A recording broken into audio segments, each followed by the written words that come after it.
We're a family-owned and operated company. It's my dad and uncle. Making deals work is more of an art these days than it was back in the day. And I don't think we expect to pull all our money out on refis anymore. And when it happens, it's great. And when it's not, it's like, hey, we knew this coming into it. We just want our deals to work for the investors. We're really on their side the entire time. A lot of it's also like communication between our GCs, our product manager, and our owners. We always say, like, if all else fails, just communicate. And that is the most important thing in real estate, is just communication.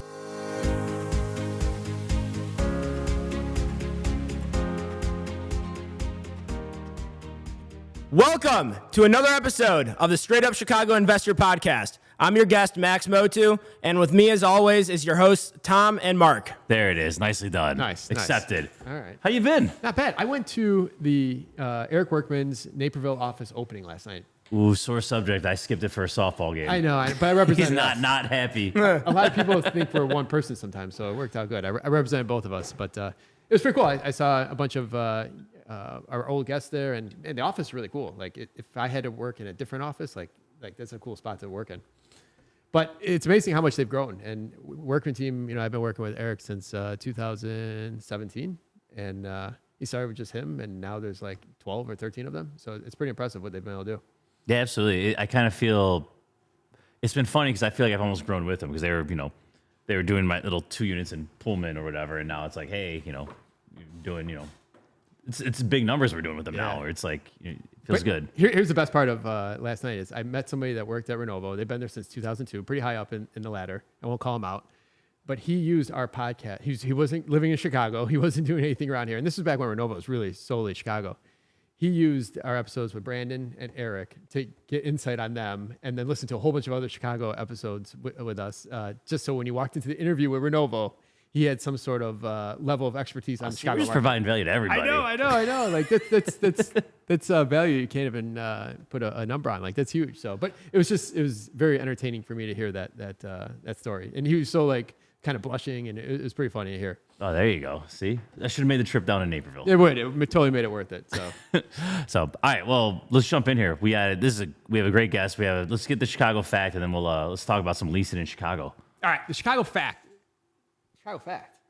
Fuck. Keep going. All right. I'll do it again. All right, so good stuff. All right, so we got a great episode. We got to talk about some leasing here in Chicago. Before we doing that, though, what is our housing provider tip of the week? All right, so our housing provider tip of the week. Now, in this episode, we're going to talk about our guest today. Max is about to have a baby, a kid. And I'm going to ask Max here off air if he's ready to do that. And he's going to tell me undoubtedly, like, he's not ready. And I feel having a kid is the same as jumping in and buying real estate. You are never going to be 100% ready to have a kid, nor buy your first property, or do your first flip, or do your first syndication. So take the information you have and run with it. And that's the tip of the week. Yeah, then your fourth one is easier. Yes. From experience. All right, our guest today, young guy killing it here in Chicago, part of just a great organization, family run, knows leasing inside and out, provides a ton of value to our listeners. So without further ado, let's jump into it. Max Motew, welcome to the Underground. Thank you, guys. We're excited to have you. Thanks for, like me, you had to trek it out to the burbs today. Yeah, it wasn't too bad. I mean, the highway was always backed up for no reasons, but, that's how it is in Chicago. So, all right, you've done a ton of leasing. There's a lot to cover here, but a lot of our listeners probably don't know too much about Mo2 Properties. And I think I've referenced them. My partner, Chris Clancy, comes from that tree. We had Kevin Schnell, who on episode 372. Maybe just give our listeners just a quick 2-minute rundown for someone who hasn't heard of Mo2 Properties. Yeah, sure thing. So we're a family-owned and operated company. It's my dad and uncle. My dad came from Peak Properties, where he started with Mike Zucker back in the day. And then 08, 09 came and ended up separating. My dad wanted to more own his own properties and manage them, whereas Peak is definitely more of a third-party management company. And so based on that, my dad and uncle teamed up, and they ended up, buying about 300 units or so with Speedwagon. That kind of got them started off the ground. And then from there on, it was just kind of like a crapshoot. They were buying buildings. Kevin was a huge part of it, that you guys had in 372. And we own and operate just about 1,000 units in the city, all north side. So anywhere that you would want to live, we have places in those areas. They're all walk-ups, non-amenity buildings. And we do everything from construction. We do leasing, brokerage, acquisitions. We have a management company. And so basically everything is all in-house with us, which is why, I think our investors enjoy that. We don't have to outsource really anything. Our GCs have been with us for 20 years or so. Our longest standing employee, our GC, I should say, his name is Leeview, and his wife is my babysitter. So a lot of the employees that we have gotten is from word of mouth, family of friends. And so because of that, we're a pretty tight knit community. We don't have a ton of employees. We got about 14. But we all work together as a team. And being from a family company itself, we all wear many hats, especially myself. Like my role theoretically is director of leasing.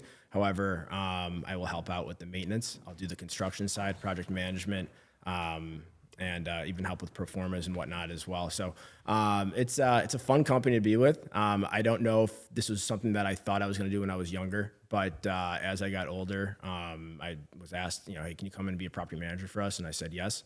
And so, there's a lot of room for growth within Motew, which is why, not just because it's family, and I don't want to play like nepotism at all. I truly love working for Motew. We do everything, and honestly, even though we're small, most people have heard of us in the city. We've probably closed buildings in every area of the city, other than probably the south side. We probably smack ourselves in the head a little bit that we didn't get into Pilsen when the time came, but we really stick to what we know, which is these north side gut rehab. We do some development, not a whole ton, but lately it's been a little bit more development and then just multi-use buildings as well. So that is kind of a little snippet of Motew. We're all in one shop for us. So Yeah, that's awesome. yeah. So I know you're all over the northwest side. I see the signs everywhere. Yeah. But if you had to pick, call it like 2 or 3 neighborhoods, where would you say is like, hey, this is the home ground? Right now, Logan Square is probably our biggest area of new acquisitions. You have one, it's off California or Sacramento, I can't remember, but there's one you guys are gutting over there. We have 2 big ones over there, Kedzie and Fullerton, and then Kedzie, Logan yeah. and Troy. Logan and Troy is probably our biggest building currently. It's 42 units, and that was an interesting project because we partially gutted it and partially cosmetic rehabbed it. It's a landmark building. We couldn't touch windows, all that fun stuff. But that's what we love about those types of buildings is taking in the historical factor and converting them to something beautiful. So. Yep. Buying a landmark building, I don't think we ever really talked about that here. Like, what are some of the things you guys had to take into consideration? So there's holding time, and holding time. How does somebody know it? So if you're buying a property, how does somebody even know? It's orange tagged by the city, so you'll know right away. Like an orange tag hanging from the building? Or no, like, what does that mean? Like yeah. on the zoning website, it'll show as Yeah. a All right, so your landmark attorney building. should be able to catch that. I guess 100%. that's what I'm getting at. Yeah, here. so it's kind of a whole team effort when you buy a landmark building. It's you have zoning attorneys, you have your architects that play a huge role in this. They know basically everything, and then you have the community groups and the historical society as well. So we're fortunately pretty close with the historical society, and even though we consider them friends of ours, they really want to hold down the ground and make sure that the neighborhood doesn't get too gentrified, which I totally understand. And that's honestly our bread and butter is we don't want to, while I said earlier, like we do some development, our bread and butter is taking these rundown buildings and making them beautiful. The hardest part, honestly, with Landmark is the windows, because if you have aluminum clad windows, you can't change them out with vinyl. Maybe you get away with it on certain windows that can't be seen from the street. But if they're seen from the street, yeah, you can't change them. You can't even put a flag on the top of your building. We have one at 2569 Milwaukee. So Milwaukee, it's that corner right there, Milwaukee, Logan, and then runs into Kedzie. It's basically just right on the corner. And we had, when we bought the building, there was an American flag up top. We didn't put it there, but if you can see it from down the boulevard, it can't be there. And so we got a little ding, and we're like, hey, you got to take it down. We're like, well, we didn't even buy it. We'll take it down. We're like, okay, no problem. So Landmark can be, and it's there for a reason, and we appreciate it, definitely. It's just there's a couple more obstacles to go through with Landmark buildings, which is we have learned to navigate, but it feels like every time it's something new. So, yeah. All right, just for substance here, how much would it cost to replace one of those windows, doing it the right way, So we making did, everyone happy? So we had... So it's all about like how light reflects off the windows, not as much about the windows themselves, which is something we learned on this project in Logan, is that if a light, it's called true divided light, and so if you like vinyl windows have a different true divided light than aluminum clad than wood, and so technically, if vinyl windows could have the same true divided light as aluminum clad, which they don't and they never will. You could replace them with vinyl, even if they look the same as aluminum clad. It's just that true divided light. And it's like not something that like you, me, or any tenant would ever notice. Maybe the historical society will notice. They're very into that. So to replace a window, aluminum clad, you're looking at like $1,200 to $1,500 a window. Vinyls are like, $500. So it was about $180,000 to replace and fix the window. So we didn't replace all the windows because we didn't have to. Kevin actually helped us find someone, because Kevin's an investor on the deal, helped us find someone that does window repairs. But it's hard when those windows are 60 years old, I mean, a lot of parts need to be replaced, and at a certain point, when do you just get a new window? Because here's the thing, nothing kills a building like water, like the elements, right? And so we have learned that. Like sometimes we don't do windows, even though we know the windows need to be redone, because we just want to get the building up and running. And then this is early on in Mo2's career, and it's like, and then all of a sudden you have water issues, and now you're fixing the brand new unit that you just had. And so for us, it's like outside in. It really is, where sometimes it used to be inside out. And so, getting that roof done, the parapet walls, the tuck pointing, the windows, making sure everything is sealed properly, because, the long-term maintenance on not doing that is unbearable at some point. So no one likes a capital call. So Somebody said on here one time, they get pissed when someone says the window's leaking. It's never the window. It's always something around it or something above it. Yeah, it's the lintel, whatever it is, right? And it's, rotten lintels will do it to you. And those are not expensive. They're just annoying to replace. But we really, we go out there and assess it. We don't do inspections on buildings. We buy them as is. Always. If we do an inspection, maybe it's to check the electrical to see if we need to put, a new electrical service in the building and whatnot. But it's never like we kind of know what we're doing and getting into, and we kind of figure out as we start opening walls. So, yeah. Lentil's one of those things for those listening is it's really easy to ignore. But when the city gets you for it, you got to get permits. It's just, it costs you so much more when you get busted. Scaffolding. So, and the weep holes and the weep tubes, and those weep tubes, some masons will say you don't even need weep tubes. Others say you do. And it's like, who do you trust? What do you know? And having a good project management team like we did, like with Chris Clancy, when he worked for us for a bit, he was really on top of it. He went to these projects every day and said, hey guys, this doesn't look right. Let's get a second opinion. And so, I learned a lot from Chris, from his partner Taylor, who worked for us. Taylor's with this Honorary Properties, Mike Shanuda now. All these guys came from Motew. And I don't think I would know all this if it wasn't for really being a part of a team like Motew, a small team. When you're a part of a big team, you might not be able to look at or be a part of everything in one place. And so I learned a ton from Chris. I give Chris a lot of credit. He was really good. He is really good at what he does. And I know, when he left, there was no hurt feelings, but it was sad for us because, like I said, it's, we're a family company, and everyone really is family. We do a lot of things together. And so losing Chris, it hurt. We wish him the best, and we know he's doing great, and his wife was my dog's vet, and it was just like it was a whole thing, right? And so, but being a part of a company like ours, where everything is kind of under one roof, and having employees like Chris and like that woman Taylor, it was really nice for everyone involved because you could learn so much and so quick. I came into Motew knowing nothing. I didn't even know how toilets operated. I truly didn't. And so starting from the ground up was huge for me. I think for anyone in this business, if anyone's listening here, start from the ground up. Don't just get into what makes you the most money the quickest, because if you want to try to be a building owner, you have to learn how these buildings operate. You have to. Losing someone like Chris is so bittersweet. It's like you're so happy to see his own success. Yeah. And at the same time, it's like selfishly, you're like, fuck, man. Yeah. Even someone like Kevin. Kevin, without deals, I don't have anything to lease up. So Kevin was ground zero for us. He found these deals, a lot of them off market, a lot of them straight to the owners without any brokers involved.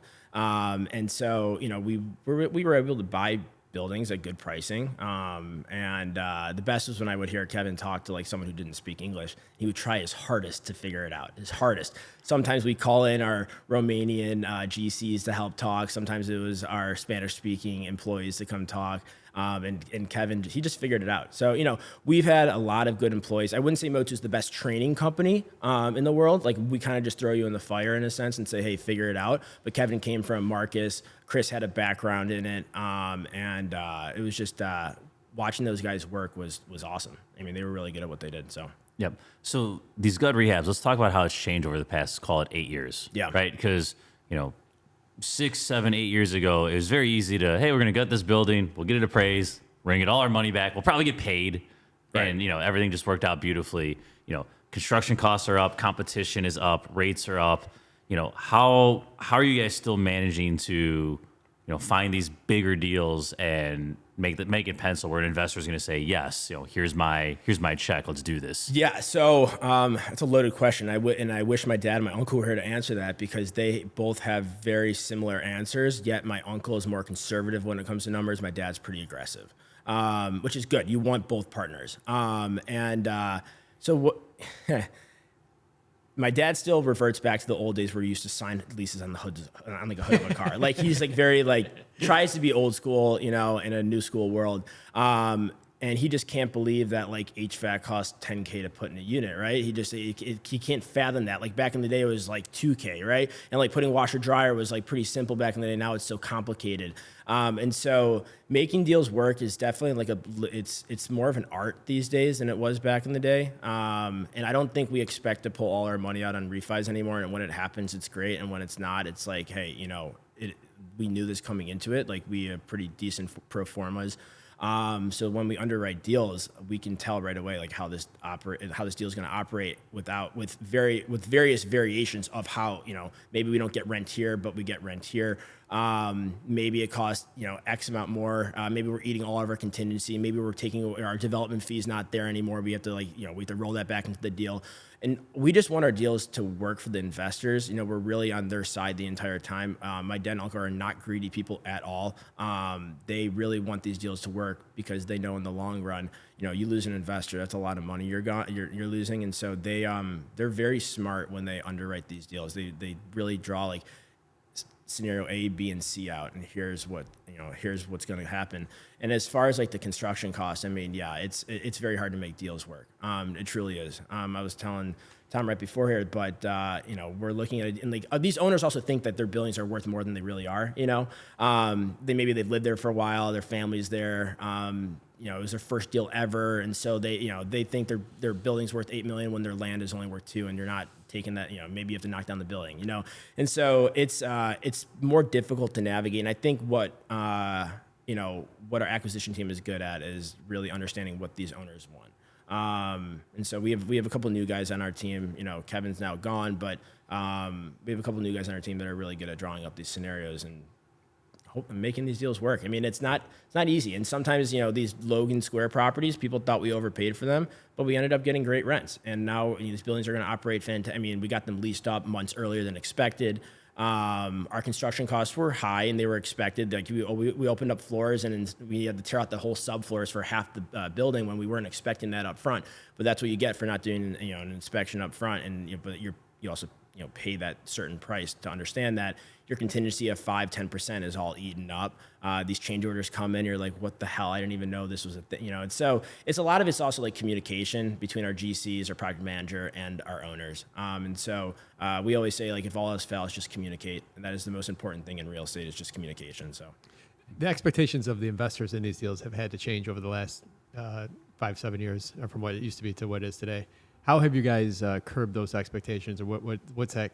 What are those conversations kind of looked at for what they're investing in and what they're getting return wise versus today? Yeah, so we have some investors, family friend investors. They're pretty hands off. Like they really do trust us, and because of the history that we've had with them, like we've done well by them. Then we have another group that does, they love us. They're probably our biggest investor group, and they want everything. They want OMs on deals. We don't really do OMs, we pencil the paper and like, here's the deal, here's how it works. But they're like, no, because they're going to syndicate the deal out most likely. That's how a lot of like this investor group works.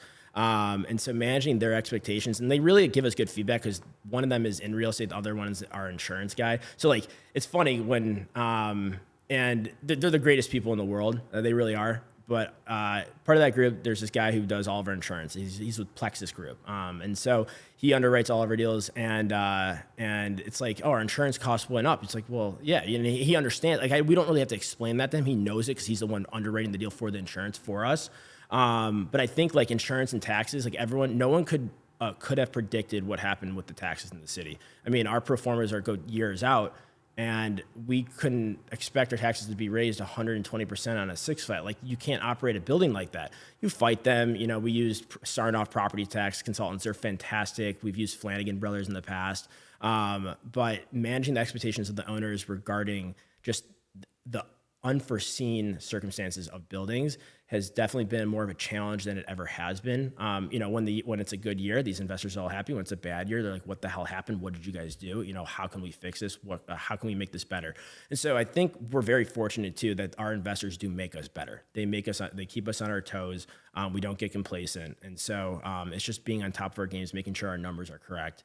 And I think the biggest thing we have is our yearly meetings in December, and in November is when they come into the office and, hey, how can we improve for next year? And, you know, over the years, we've gotten better at budgeting too. Budgeting is a big part. So, yeah. One more question before we move on here. You know, for those that are listening, I get questions all the time about people who want to raise money. And what would be a piece of advice you give somebody starting off raising money? Yeah. So, funny you say it. So, like, I'm also like, me and a couple friends started doing our own stuff, and we just flipped a condo in Lincoln Park, and we did a really good job on our first deal together. And now all of our friends are like, how can we get in on the next deal? And we're getting like calls and emails like, hey, you know, we love what you did. It's having a track record and being honest. I think being honest is the biggest part. Like, you don't want to be like, pigs get fat, hogs get slaughtered. So you don't want to be that. You just want to, I think a track record personally is huge. So being a part of that is, I'm fortunate enough to have that track record just built into the family already. So, you know, raising money and being, is all about being honest with the people that you're raising money with. Don't promise them that's something you can't deliver. I think, you know, we've all heard the stories of people raising money and taking that money and doing something else with it, or promising them the world on a deal. And, I think, you know, Mo2, we've never done that. You know, we've always been very honest and upfront. Like, hey, this deal is not going to work. You know, it's a 5% return. Are you okay with that? If you're not, we're not even going to go through with the deal. And then that's just like, yeah, that's fine. And if we outperform, that's great. And if we underperform a little bit, you know, we gave them, you know, hey, this was a risky deal in the first place. And so, you know, I also think it's just a unspoken rule. Real estate is a risky business in some regard. And so, you know, coming into it, my first deal I ever syndicated, actually, other than this, was with my cousin and one of my best friends. And it was probably, I was super excited about it. It was 824 Winchester, so Winchester in Chicago. It was a little 4 flat. We thought we could put an ADU in the back. We never got approved for the ADU when we bought it. It just, we sold it for what we bought it for. We didn't make any money on it. And because of this syndication on my side, I ended up losing personally about $3,000 of my own money because I had to set up the lawyer fees, the bank accounts, like all that stuff on my side, the LLCs, the operating agreements, all that. And I ate the cost of that because I didn't want my friends to feel taken advantage of on the first deal. Now, the second deal comes around and they do it with me, and something like that happens, they have the awareness like, hey, this can happen. But on the first deal, I was not going to make them take a hit on something that they didn't need to take a hit on. You know, we underwrote the deal. We thought it was going to work a certain way. It didn't work well. You know, sometimes you get those in real estate. It doesn't happen often to us, but it happened here. And unfortunately, it was my first deal I ever syndicated out. And, you know, everyone got their money back. No, they didn't make any money. I took a hit personally because I wanted them to feel like, hey, I'm not taking advantage of you, you know? And so, yeah. That's huge. I was making other people whole in that sense. One other thing that really stuck out there is you jumped into this 4 flat and you didn't make any money, but I imagine for those listening, you don't have to dive into it, but you probably learned so much.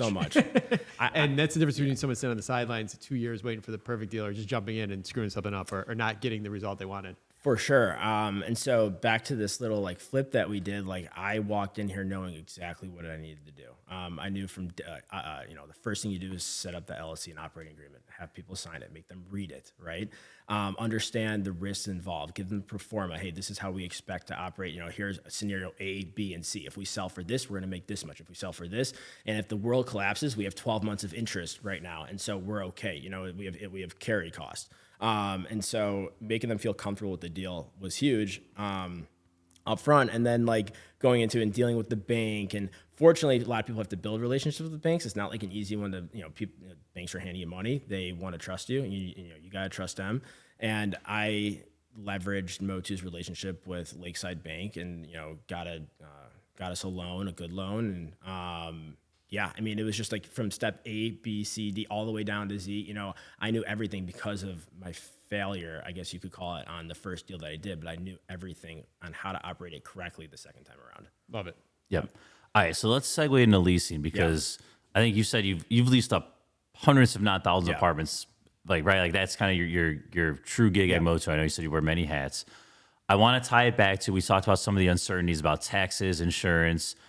What about the pro-formas? Because this is something I feel like I always short myself, and I'm like, oh, this ended up better. But then I'm always like, well, fuck, I should have done that other deal and that other deal that I passed on, right? Like, we're talking about taxes going up, like rents have gone up tremendously. Sure. So like some of these deals you guys have done, talk about like, where do they bring you into the room and be like, hey, rents, Max, we think rents are going to be $2,500. What do you think? Like, talk to us about how you guys are coming up with those numbers when it's an unfinished product that's not out there on the market yet. Yeah, so fortunately for us, we have we don't have to rely on Compass or Apartment Source or Cross Street, like on their comps. We have our comps. We're in all the neighborhoods that we're buying buildings in, so we know what our units are going to be worth. Now the biggest hurdle sometimes we have is like when we're 2 years out from a project, maybe next year's rents are X, but the year after that they're going to be something else. And so it's understanding the market and where we're heading. And COVID really changed that. COVID for us. We actually, we had 95% collections, during COVID. We were leasing properties up with maybe at market rate, what the current tenants were paying. We weren't getting increases. And so we knew if we got out of COVID that we were going to, everyone was going to start crushing it. Like you had no choice. And so when we, I guess two different things, lease ups and current owned, current occupied buildings. So on a lease up, you go on rate with the highest possible market rate possible. That is what you do. And so how we base our comps off of is our own stuff, our own product. We're fortunate in that regard. I actually got sent a deal yesterday on Wood Street, and the owner was like, yeah, Compass is saying that you can get 10% more. I'm like, you're getting $4K for a 3-bedroom Ukrainian village. You're probably not getting more than that. I don't trust other people. I trust our own stuff.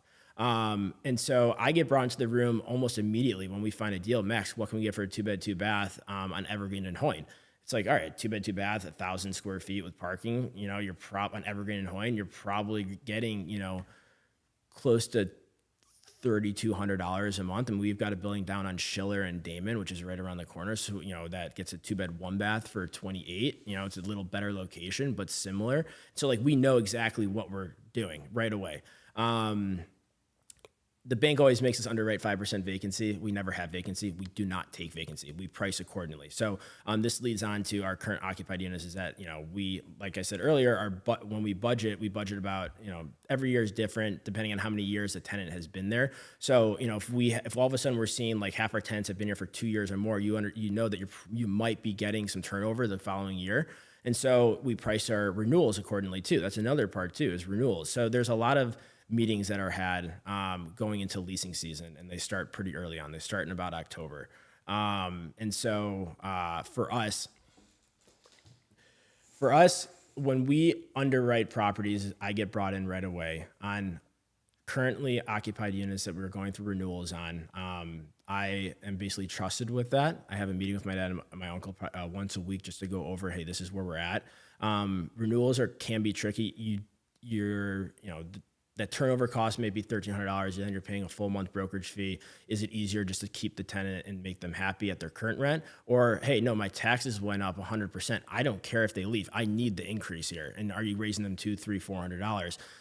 We're pretty, we had a 69% renewal rate this year, and with an average increase on renewals of 5.6%. And then we had on-market rates at about like 6.8% across the board for our new rents. And so we budgeted I think it was 55% renewal rates. We crushed that. And then we only budgeted 4% increase on renewals. Now we did add what a lot of people are doing are these called like bundled service fees, these BSFs. And it's basically to get reimbursed for like water, trash. If you have internet in the building, which we added to about 450 units this past year.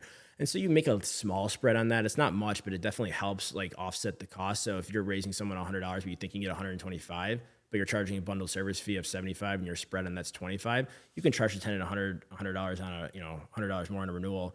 Then you're charging the bundled service fee. We're making that spread up. It just looks a little different. It's all like a mentality game. It's like when you go to a grocery store and someone says like $3.99 or $3.50 or $3.25. Like, how does your brain process that? It's the same thing with renewals. Like, how can we get these tenants to process it to make it look like we're giving them a good deal? And like, we're pretty generous with our renewals. I mean, truly. I mean, you're never going to make up the rent that property tax and maintenance increases are. Like, you just won't. You're going to have to get as close as possible. But like, if we're getting raised a 6, like I said earlier, 120%, I can't raise every tenant 40, 50% on their. I mean, I'll lose the whole building, and I probably won't get that on market. And so it's a fine line we play, and we've got a whole team to really help us with that. But that's something that like I'm trusted with, is making sure how can we keep these tenants, but also how can we get the increases we need. And then on lease ups, let's go on at the highest possible market rent. We give like a concession of like free months rent. We don't really do. Free move-in fees and like free pet fees on like brand new products. We don't really do like 3 months rent or anything like that unless we have to. That was a big thing during COVID, so we've fortunately gotten away with it. And you always look at like the high rises as well. What are the high rises doing? What are these amenities doing? Are they offering 2 months free? Well, if they are, you might have to start offering a half month free, And that was what happened during COVID, is these high rises were offering 2, 3, 4 months free on net effective leases. So their leases were, $5,000 apartments that are going for like $3,200 net effective. So how can we do the same thing? Because I can't have a $3,200 2-bed, 2-bath in Wicker Park showing when the high rise next door, twice the size and has amenities, is net effectively at $3,200. So it's market research, but a lot of it is done within house because we have those comps. And so the only thing that we look at is if we're in neighborhoods that have high rises or mid rises that have amenities. Those are maybe the only comps that sometimes we look at because we have to price it accordingly with those. But for the most part, any of our walk-ups, we know exactly what we're getting every time. So for bundled services, you're the third person in like the last 30 days that has used that word. So it's actually becoming a term. I don't know if it's something you guys coined, but we do something similar too.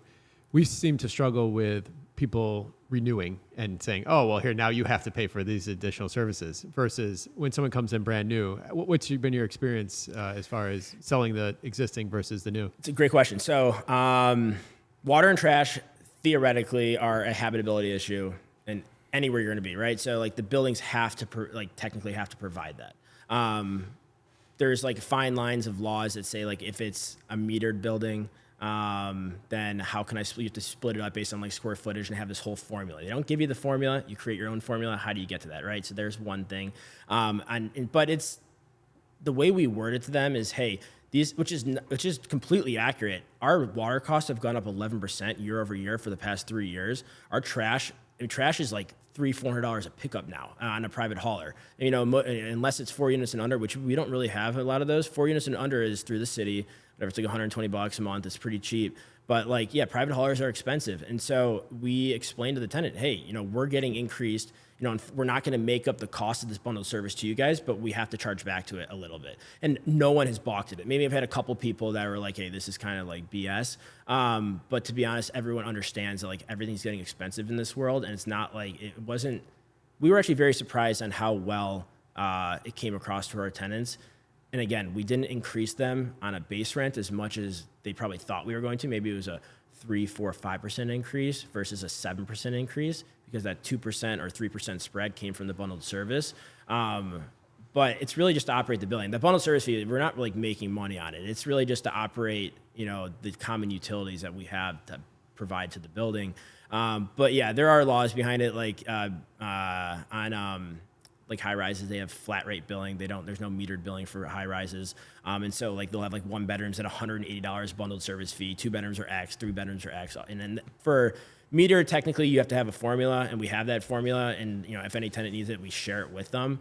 It was surprisingly pretty easy to roll out the bundle. And we did it this past year. That was the first year that we did it. And we added this internet in, which was great. It's Centro. I mean, they're pretty affordable for the landlord and very affordable for the tenant. You know, I pay $120 to Comcast in my house when like in my 2-bedroom before I was paying like $40 for a gigabyte of speed. And now I'm paying like 3 times that for half the speed, you know? So tenants, you know, they actually don't mind it. It's one less thing to set up on their end too. It's already built into the unit. And so it's pretty, yeah, the bundle service fee has been pretty easy to roll out. And honestly, anyone that wants to roll it out, just talk to the lawyer, make sure that you're like doing it correctly because there are wrong ways to do it. You can't like separately bill water, you can't separately, but if you bundle it together, you're allowed to do that as long as you have a formula. 69% lease renewal rate. Yeah. Chicago metro area is, I think, right around 66 point something. Yeah. Like you guys beat that. And the funny thing is, I want to point this out, is that couple percentages is tens of thousands of dollars in money. So yeah. What has been I mean, is it just not, you went over this a little, but more of like, how do you approach the tenant and getting them to renew? Is there a sales piece? How do you get them to renew faster? You guys have 0 vacancy. Obviously, you guys are trying to get them signed up as soon as possible. Any tricks or tips for people trying to renew or get that 69%? Hold on, before you answer, I want to piggyback on that. Is what renewal rate would be too high for you guys? Meaning, like, right? Like that's the other part. Great question, right? Like you want to keep everyone, but like if you're at like 95%, it's like, oh, did I not? Something's wrong. So we know. Yeah, like did I not increase enough? Yeah, we usually at 72, it's like 72.7 or whatever our number is. If we hit that, which we did a couple years ago, we're like, shit, it was right coming out of COVID, we're just scared still. It's like if we hit that, it's like we're not going up enough. So, and that was in the year where we're probably behind the curve of how much things were really going up in certain parts of the city. So, but it's right on that 72 point, and that's probably too high and too late. But yeah. Yeah. So it's a great question. I think this is where I kind of use like my last name a little bit. It's a sales pitch. My last name is Motew Properties. Every tenant knows that, and I'm the one that's operating the lease renewals. And so I take a very, very personal approach. Some people outsource the renewals to other companies. Some people are very automatic. They just upload it to their portal and say, hey, sign it, don't sign it. I don't care. Like, don't come to me with questions. Like, this is the price. We like to talk to everyone and understand, hey, if you're leaving, why are you leaving? Or if you're staying, you know, have you liked it here? Is there anything that we can do to improve it? And so it's a very personal approach. So just like a very step-by-step process is we meet, you know, I meet with my dad and my uncle. This is what I projected for this month, you know, for renewals. And renewals have to go out 120 days in advance if it's someone's been there for 3 years or more. 6 months to 3 years is 90 days in advance, and anything under that is 60 days in advance.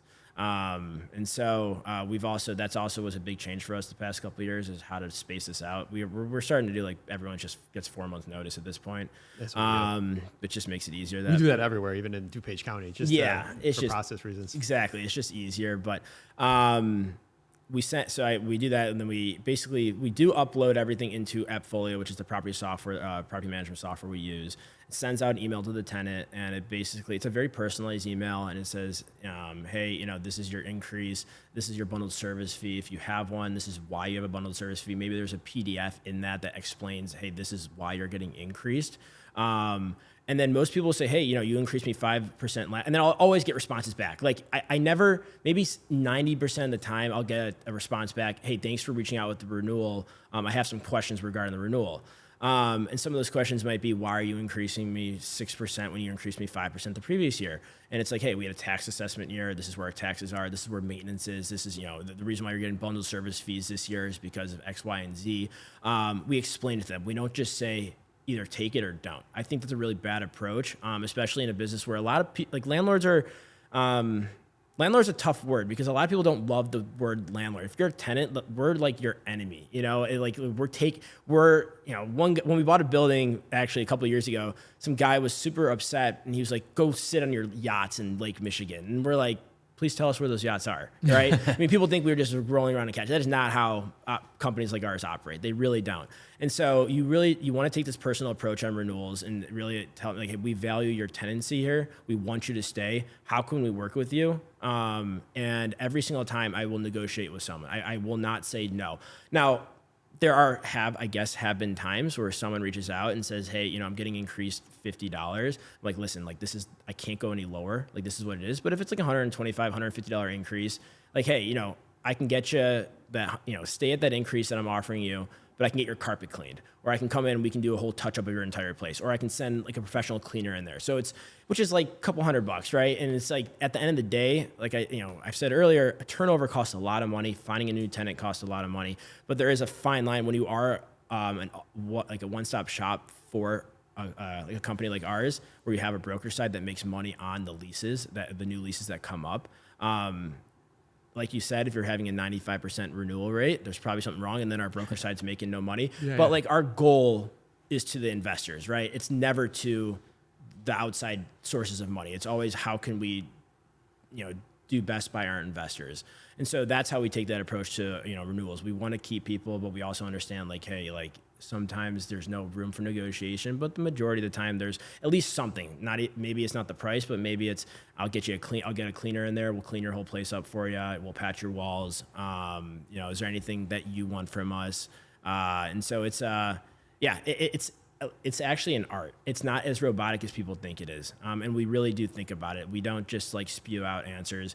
And I think like the biggest issue that like some companies have that I know is that I'm not going to say lie, but they like you want to be honest with these tenants. They know, like these tenants are smart these days. Like they know when you're bullshitting them. And so you really want to just give them the facts. Like when I give people like, hey, our taxes went from 24 to 54, I know they're probably going to look that up. So I better be dead accurate on my percentage increase on taxes. And I've gotten caught. Like, hey, oh yeah, you're right. I looked up the taxes for the building. You are right for the increase. So we do appreciate you explaining it to us.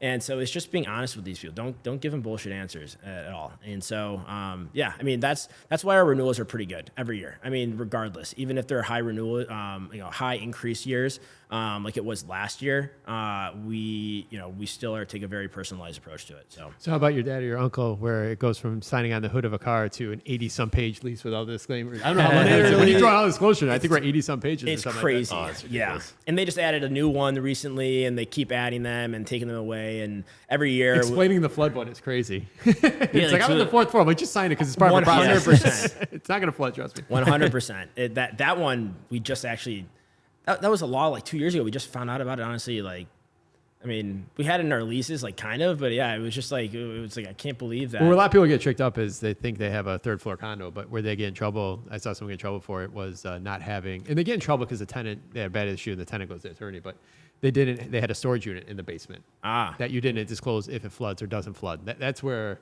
your walk-ups or whatever, 2/3 of the building isn't on the first level, but 2/3 of the building has storage in the basement, maybe. So, got it. Yeah. One thing we haven't touched on, but it kind of goes without saying, is like renewals start like day one when they move in. Yeah. Right. Like it's how have you treated them for 12 months? Sure. Like that's going to play a huge role into that renewal process. Like you have people who, you're on it, you're doing things, like they're going to stay with you as long as you're charging a fair number that is equal to the market. Like they will roll with you unless they're going to go buy a condo or 100%. They had another kid or whatever. Life changes. I don't know what episode it is, but Joey Coleman, when we had him on there, we talked about the author of Never Lose a Customer Again. We had him on here, and he talked about the whole experience from move-in and how much that plays into renewal. But it was just a very empathetic episode. Yeah, I mean, our maintenance team, we're fortunate. I mean, they are the bread and butter of our company. I mean, without them, our tenants would hate us. I mean, we have great property managers. We are really lucky. Now you're going to have 95% of the tenants love us. You're going to have 5% that really hate us, and those 5%, they just hate the world. There's nothing we can do. But we are very fortunate, and like you said, yeah, it does start on day one. How fast can we get that move-in procedure email out to them? Are you emailing them within 24 hours of the email that you're receiving?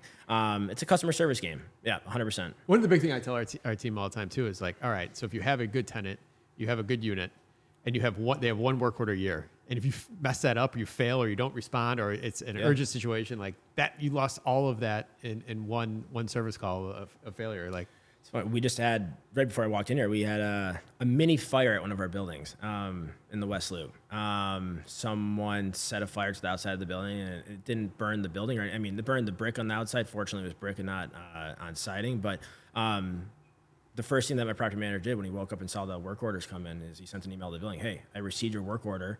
I'm going to go to the building. I'll check it out. I will keep you posted on anything. But of course, you're going to get tenants like, we need better responses in this. And it's like, we're doing as much as we possibly can. Like I said, we're not going to give them BS answers. We're going to find out the facts. But yeah, that was a fun one to wake up to today. So, All right, so let's talk about mistakes others make in the leasing game. So whether that be, not putting on it in enough time. Like if you look at someone else's listing, right? What are some of the mistakes our listeners can listen and be like, oh crap, I'm doing that. I need to make that change. Whether it be, crappy photos, not having the right amenities, just spew some of these that you see out there that, because there's a lot, right? Like there's a lot. Yeah, we can unpack this probably in a whole different episode, but photos are the number one. You want to virtually stage every photo that you have. And if for some reason, like fortunately, a lot of our photos on all of our units are from like when we rehabbed it. So they're like brand new. Everything looks really nice. But we virtually stage it. We put couches in there. We want to set it up the way that you can, like the tenant can walk in and picture on how to set it up.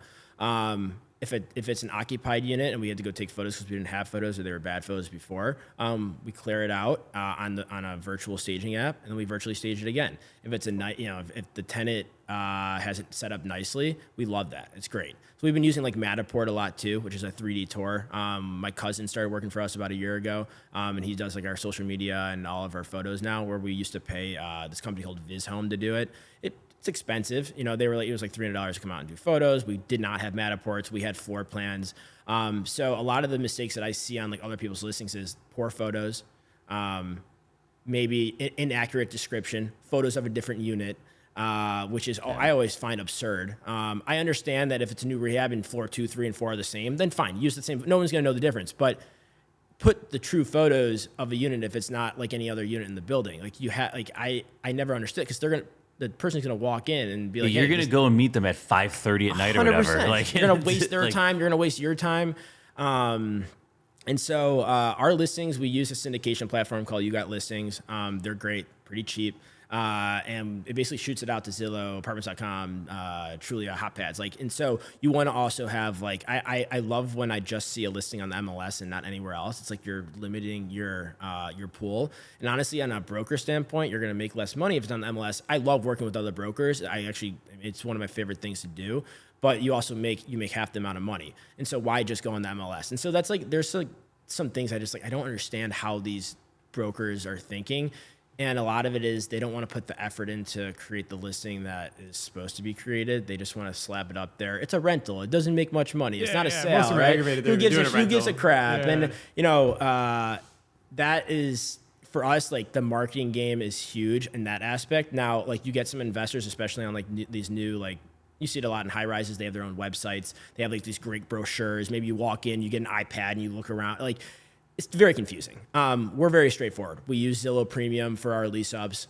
We have our 3D tours, our Matterport tours. We have our photos. Our pricing is correct. We have the correct move-in dates on there. Our description's correct. And I'm sure we can get into this right after this, but the follow-up. When someone inquires about a unit, you have to be able to follow up quickly. And there's I now use AI to make sure I never miss a lead ever again. I've been working with this woman for I don't do a lot of third-party leasing. I'm just too busy with our own stuff, but season's coming to an end, so I'm like, all right, I'll help a friend out and find her a place. Some of these brokers don't get back to me for 3-4 days, and I'm like, I have a client that wants your place. Respond. Yeah, it's crazy. It's crazy. And it makes me look bad because I can't get this. It's just it's not a good look for anyone. And so I use this software, and I actually got cold called, and I usually am not I should be a little bit nicer on these cold calls, but I got a cold call from this tech company out in New York, Boston area. And a lead comes in, shoots out a personalized email. It doesn't look like a robot sends it. Has them fill out a questionnaire. It rates it 1 through 10, 10 being the best, 1 being the worst. And it has questions like, when's your move-in date? What's your budget? What areas you're looking for? What amenities do you need in the building? Do you need parking? Do you have a dog? And so it has all these questions, and the tenant will fill it out, and I'll see, scores 1 through 10. Usually scores 1 through 4 are tenants who don't qualify for the apartment, which is totally fine. Still reach out after and say, hey, I see you don't qualify. You just want, basically what I'm getting at is you want the most information going into the showing. You don't want to waste anyone's time, because it takes you 30 minutes to drive to a property. You show it for 10 minutes, you 30 minutes back. It's a lot of time during the day. And so this AI platform allows me to never miss an email during busy days. 2, I don't have time to sit on my computer and type out, hey, thanks for inquiring about my unit, blah, blah, blah. And then it lets me qualify these tenants. Or if I'm like, hey, you need parking. This building doesn't have parking. Here are my units that have parking. So now all of a sudden I'm giving them more stuff in our portfolio And so it's just back to your question, having a software like that and making sure, these brokers just don't, a lot of these brokers don't care. Like these rentals are low. Like, I make plenty of money renting. And you can, there's a lot of money in this business. But these brokers just don't want it. Some of these brokers don't want like list the units. It's crazy to me. So, I think the big difference is you guys or us, we run it like a business. They run it as like I gotta do this for a guy, my buddy, I'm doing a favor on. And yeah, that's where they just don't run it like a business and customer service and all the information they need. So what is the, I have a couple questions. What is the software that removes the furniture from the house?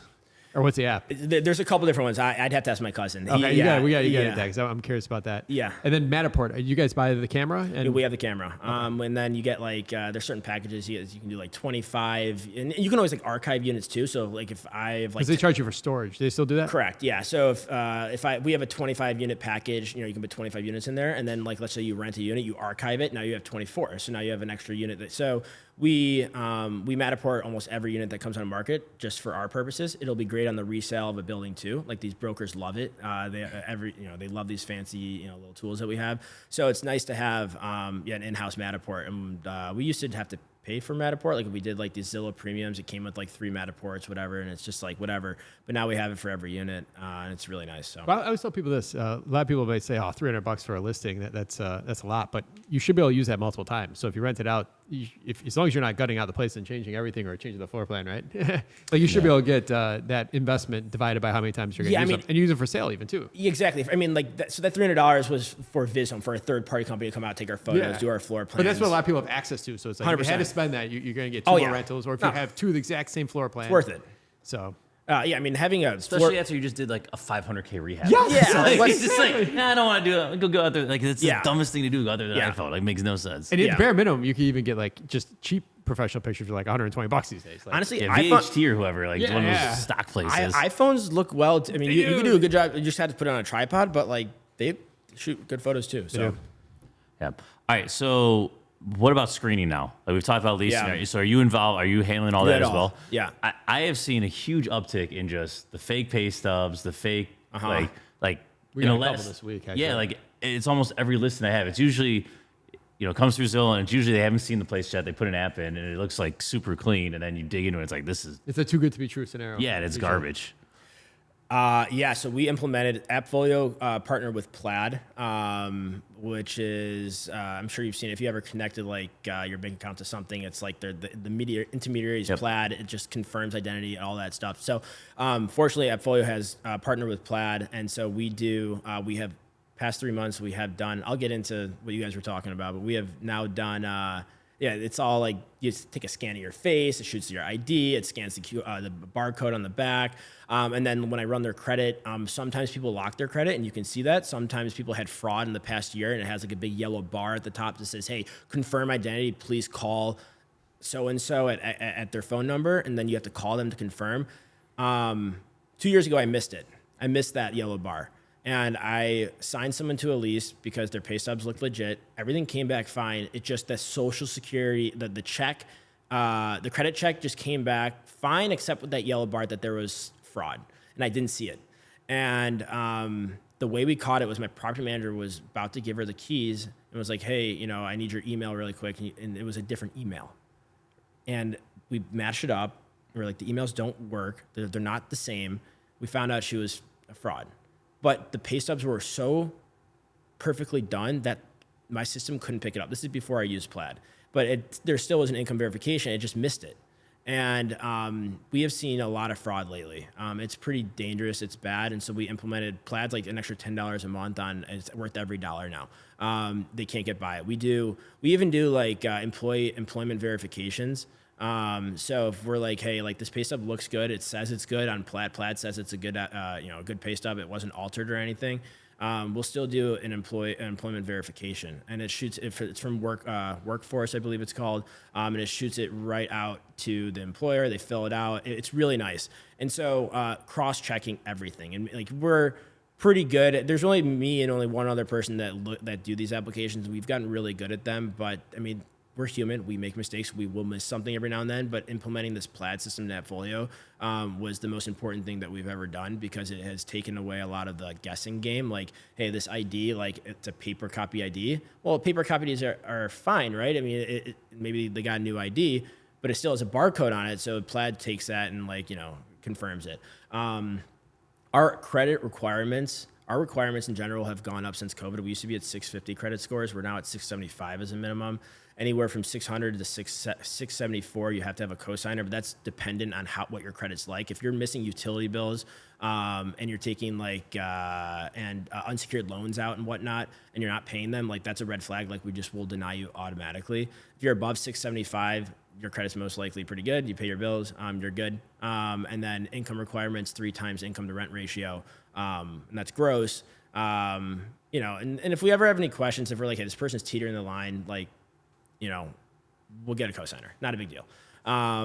COVID made us, those 5% people who weren't paying their rent, when we went back and looked at their applications, it was because they probably shouldn't have been approved in the first place. And so we've really fine-tuned our requirements as well. So What do you require for a cosigner? 700 and above. And they personally have to make 3 times income to rent ratio. Yeah. Got it. Yeah, some of these pay stubs are good. Some of them are Really good. Some of them though are hilariously bad. I almost want to post deductibles spelled wrong. The math's not mathing. The math is wrong. It's just like Paychex does not mess up the math. It's so easy to Adobe Edit. You can do anything on Adobe Edit. It's the craziest thing. Yeah. I mean, Remember you used to have to copy white out and then make the changes. Yeah, just Back in the day. type them out. what going back to this, one of the I'll steal a Jeff Weinberg trick is when something's not when you're a little hesitant on it, as previous landlord or call an employer, call and feed the wrong information. Yeah. So that's let's say like you don't believe that guy was at that place, and it says on the app he's been there for 2 years. You call him and be like, all right, so he's been there for 4 years, and it said he was paying $1,800. Say, all right, so he's paying $2,200, and they're just like, yes, yes, yes. It's fake, right? 100%. Like you feed the wrong information. They just keep saying yes. Yeah, they put fake references on there all the time, and it's pretty. I like to do that with tenants that owe money that I don't get back to you. So if they owe $1,600, like you call them up and like, hey, we're just calling up. We got to get this $3,300 settled. You owe $3,300. They'll call back right away. Like, no, I only owe $1,600. That's funny. That's a good one. That's too. a good one. Yeah. Everyone, please be aware out there. I feel like the fake pay stubs have gotten way more than just even like 2-3 years ago. And we got so much of that stuff on our site, gcrealtyinc.com. So we put a lot about the tenant scams and all that stuff out there. Yeah, I mean, most people use a property management software, whether it's Yardi, Appfolio, whatever it is, and they all have integrations, and you pay for those integrations. Don't skimp out. It's $10 extra. You're probably charging a $75. Are you paying $10 extra per application, or per application? So we charge $75 an application fee, pretty standard for the most part, and you see anywhere between like 60 and like 90 in Chicago. It costs us if we do the employment verification, it costs us $65 to run that app. It's a $30 employment verification, and if we don't do that, which we don't always do, maybe like 20% of the time we do it, it's $35. You're still making that spread. There's a $40 spread there. So, but before it was like $15, but we were like, we need to pay that extra $20 to get that Plaid system in there and do that check, because it was, we were saving a couple of dollars to potentially lose thousands and thousands. So, yeah, the mental taxation too. All right, so you're heavily involved here in leasing in Chicago. What do you see the next 5 years in these North Side neighborhoods? I mean, we project rents to go up. I mean, it's a lot. I mean, continuously go up. I mean, I would say like where we're at now with our 6% year over year increase just on new rents, you're probably still looking at that as well. We don't see that going down or changing unless another COVID hits. Yeah, I mean, so that's really where we see. But like I said, it's like maybe in 2 years something happens. Maybe in 3 years a new president comes in and something. There's so many variables in it. But for the most part, we're seeing a good increase. We're not worried about anything, and our taxes seem like hopefully they stay the same. I mean, who knows, but, one thing too though is that like, sometimes like Peak Properties or Beal, they'll like spew out on like LinkedIn, like, oh, we got 15% increase this month on our units. Well, their units are 20, 30 years old, right? It's like they went on market 20, 30 years ago at their market rate, but it's not the market rate anymore. So like those increases are so skewed, which is like, understand, that's fine. But like when most of our units are brand new, we're going on at the high. So when we're getting a 5% increase on a brand new unit, that's a big increase when we're already going on at what we think is the maximum amount of rent that unit's worth.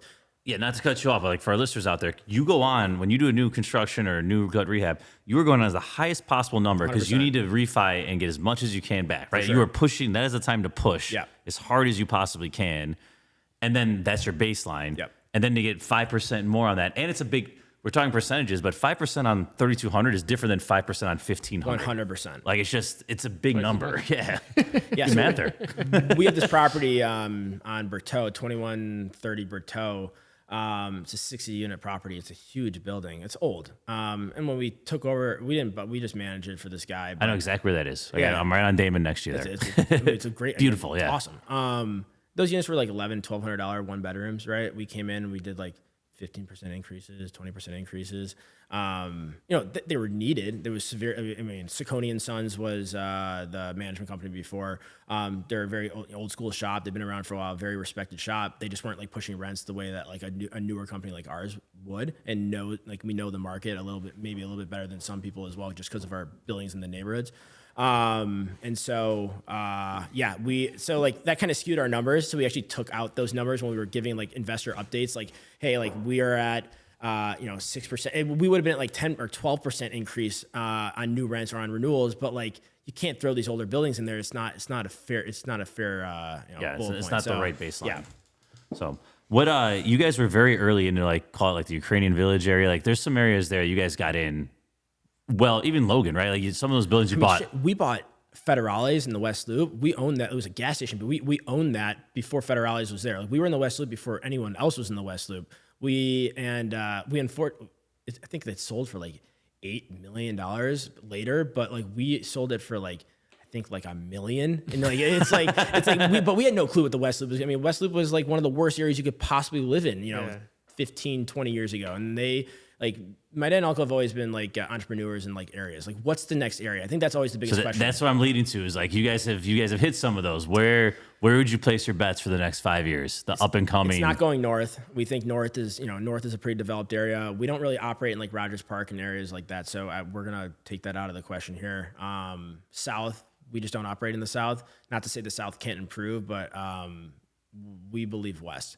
So right now we're buying stuff in like Humboldt Park area, west of Western, which I love when people say, don't live west of Western. It's like west of Western is a great area now. It's really great. is. I have totally a building where my lowest rent is $3,200 west of Western on a 2,500 block of Cortez. It's unreal. Like, it's just, yes. So now West Humboldt Park, different story.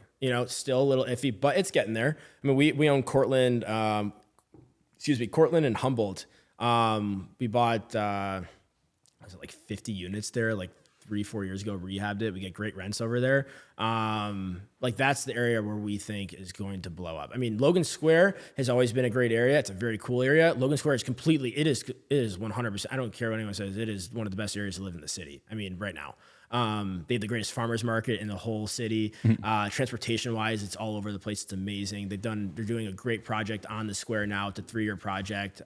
Traffic sucks, but it's a beautiful area. So we're west right now. I mean, that's where we're looking, and there's still value over there. I mean, like Kevin will probably tell you he still calls on buildings that he's called on for years just because he knows that this area it's not even like fully developed. Like Grand Avenue right there. Like Grand is like a very like industrial corridor. Grand is going to start blowing. I mean, you're already seeing mid rises and high rises blow up on Grand like that. So for us, it's west. It's just you don't get the value north anymore. Like Lincoln Park, Lakeview, like these old buildings. They're very hard to make work when you buy them. You're probably not, if you're going to cosmetically rehab them, which we've never done well on cosmetic rehabs. We don't know why. It's just like you go in, you buy an older building, you update it a little bit. Or you overspend because you think it's overspend. Yeah. So it's just, for us, it's still west. Yeah. We've always failed on those. Good stuff. Ready to wrap? Yep. All right, let's do it. All right. What's your competitive advantage? How have you guys been able to do all this while so many others wish they could? Yeah. So we really, like I said, we've been in the business for quite some time, and we understand the market probably better than anyone. We stick to what we know. We don't veer off that path, and we've got trusted investors and trusted employees and contractors that any day of the week, if we call them and we need something, it's there. We are available by phone 7 days a week. We're not just people that take off. You can always reach us. Our Michael and my dad, Kenny, still talk to tenants. We're very into it. We love it. And we love waking up and doing what we do. And it's not easy. Most people who work, they probably can't say the same. But we, as a company, everyone loves us. In our company, we love what we do, and we love our tenants, and we really love our properties and our investors. And so we're willing to take the extra step just to make sure our building works, make sure that we're improving a neighborhood, improving a building, and making sure that these apartments are rented and not vacant. So Good stuff. All right. What is the one piece of advice you would tell someone that is yet to buy their first property here in Chicago? Learn the ins and outs of a building first. If you go in knowing nothing about real estate, I don't care how good of a deal it is, you're going to get crushed. And so you want to understand how these buildings operate, call people that are in the business, go to networking events, immerse yourself in real estate. And I promise you, your first deal will be a good deal, even if it's a bad deal. What do you do for fun? Well, right now I'm having a kid in 2 months, so my fun is going and preparing for a baby. Thank you. But I grew up playing hockey. I'm one of five. I'm the oldest of five. I have a brother who plays D1 in Maine. I've got a brother who works for Essex Capital Markets. I've got a brother in the Army and a sister who's also in real estate. And for fun, what we do, we all love getting together. We're a big family.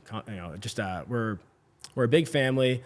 And we love hanging out together. And so on my days off, I prefer to spend my time with my dad and my brothers. If not, I'm trying to get back into hockey. We'll see if that ever happens. Take my dog for walks, and I love the food scene in the city. So I always try to hit new restaurants. So, all right. Lots of fun. What's a good book, podcast, or self-development activity you'd recommend to our listeners? Well, self-development, for me, it's always been meditation and calming my brain, because I can stay up all night. And think about what I should have done better that day, or what I did that maybe affected me during at night. Like, I just have to sit down and really quiet my brain. I'm not the one to ever sit at my desk for 45 minutes to an hour. It's 30 minutes. I get up. I maybe take a 5-second break just to recoup myself and get back. And so I'm really big into meditation and just calming my brain, because I need it to work all the time. And I can only do that if I quiet it every now and then. So, yep. All right. Other than yourself, name a valuable resource for Chicago real estate investors. I'm sorry, say it again.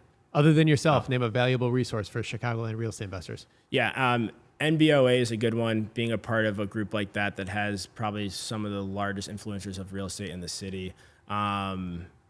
I would say just hit any networking event you possibly can. There are young groups out there. If you're young, if you're in your 20s and you're getting scared by going to the Billy Silversteins and the Gary Casses and whatnot of the world, just go to these young events and just get out there, introduce yourself, and yeah. All right. Max, thank you so much. You provided a ton of value to our listeners. Yeah. How can they learn more about you? Is there any way they can provide value to you? Yeah. You can reach me by email at max@mo2properties.com. Follow me on Instagram, LinkedIn. You can even call me, my cell, make it available as well. And, we are currently in the process of hiring real estate agents, leasing agents specifically. And so if that's something that you're interested in, feel free to reach out. Happy to talk to you. All right, good deal. Chicago Fact, who are we playing for? All right, we're playing for Kate Holstein. So, Kate, if myself or Max gets this question right, you get a $50 gift card brought to you by today's sponsor, Renovation Financial. Oh, and I even got the mug out here for you. There you go. All right, you got to cut this. I can't find my fact. All right, I got it. All right, so over the weekend, I took my kid to the Illinois Railroad Museum out in Union, Illinois. I don't know if you've ever been out there. Yeah. All right, so... It's not far from my house. Jesus, you live out there. No, it is. It's still like a half hour, but it's out that way. It's My an easy God. drive through the farms. It's like a 2-day trip for me. All right, it's in Union, Illinois. According to the last Census Bureau, what was the population of Union? And your options are 550, 1,500, 4,500, 10,500. How big is Union, Illinois? You guys each get a guess. It's either A or 550, B. 1,500, 4,500, You take A, 10,500. I'll take B. Yeah, fine. I'll go A. All right, it was a 550 I knew people. it. I knew it was. It's a little guy. Yeah, it's crazy. That's its only claim to fame is that museum. Like, Yeah, that's how it's people know about it. It's actually pretty big size-wise. There's just no density 550 whatsoever. people. Oh, wow. You think about that. There's in that My family would be over 1% of the town. it's probably about 10 square miles. And think about 550. You probably have 550 people Like on little any pocket city of block. Bucktown. Any I mean, city yeah, block. yeah. Like, think about it. It's crazy. We had like 200 some people at our last event. I mean, these high rises have 550 people in them. Exactly. So, That's crazy. all right. Well, Max, thanks for coming on. Tom, oh, no. Actually, I forgot to announce here. So, Kate, you get a $50 gift card brought to you by today's sponsor, Renovable Financial, because thanks to Max and I got that question right. So, All right. all right. Well, Max, thanks for coming on. Tom, you, thank you as guys. always. Listeners, if you know, we started putting out there a few weeks ago to reach out to us. Let us know what you're working on. And I've had a few of you guys reach out. And it's been great. I've helped some of you. You've helped some of me. Some of you helped me. We've heard about some of your things come on. I actually got one of you guys that are going to be on as a guest here in the near future. But I put that out there sincerely. Reach out to us. Let us know what you're working on, and we'd love to hear from you. So either message us on Instagram, email us at straightupchicagoinvestor@gmail.com, or our information probably everywhere else if you Google us. So, Max, thank you. Tom, thank you, you. guys. Listeners, we'll see you next week.